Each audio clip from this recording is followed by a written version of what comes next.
So, this is a cool one.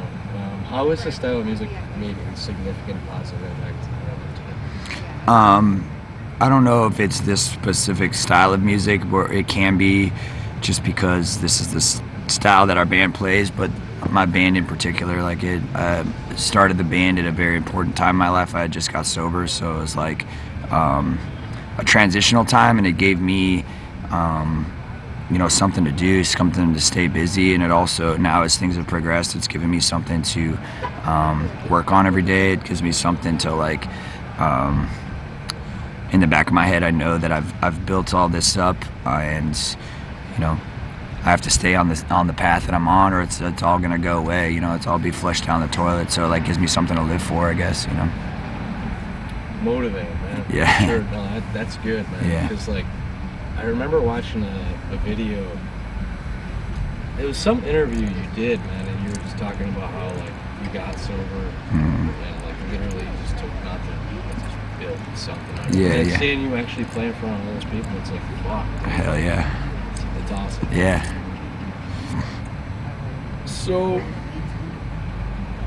what direction do you think extreme music as a whole would go 5 years from 10 years from now? I think extreme music will continue to evolve or maybe devolve. Like I feel like bands in death metal now are looking further back into the original bands rather than trying to do like a more modern take on it, or I guess take influence from the old like original death metal bands and a little bit of a modern spin on it.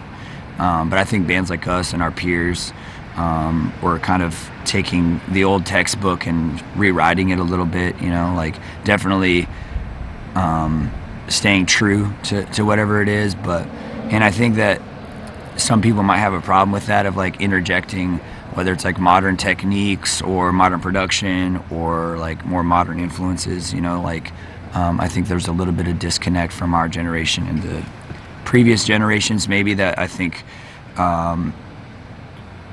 the younger generation, which we fall under, but there's even much younger bands than us that we all like a much more broad range of music, so I think that that's creeping its way into death metal.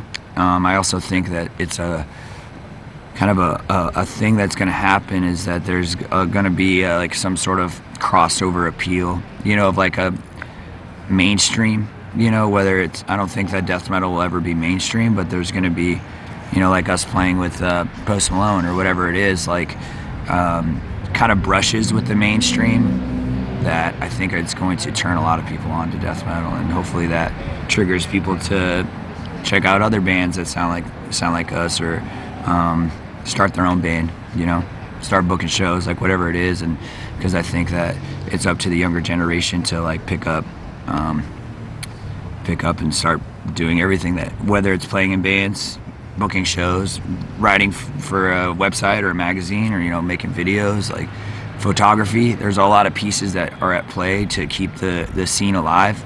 So I think the more the merrier, Yeah. Post Malone, dude, when I saw that actual announcement, I'm like, what the fuck? Yeah. Because I saw Knotfest, and then I saw Post Malone. I'm like, this fucking band is like, your band's cool because it fits with different people. People that don't listen to death metal still get into it because it's like, it's catchy. You guys, a lot of the new bands that are coming out, like on Death, they have hooks, man. They have songs that people, the average Joe, can fucking like remember. Yeah. And I think that's gonna be the biggest change. Yeah. With this type of music in the future. Yeah, I agree. Do you want me to grab Eric? Yeah. Last one here.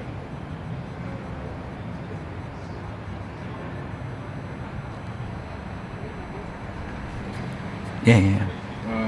So the last one is, what do you think is the most rewarding part about doing things DIY?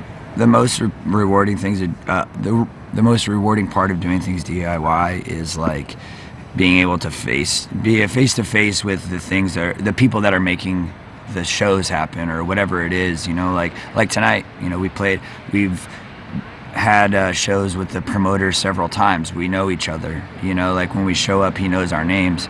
If we weren't doing all our own stuff, or, you know, being face to face with the people that we work with, and it feels weird, you know.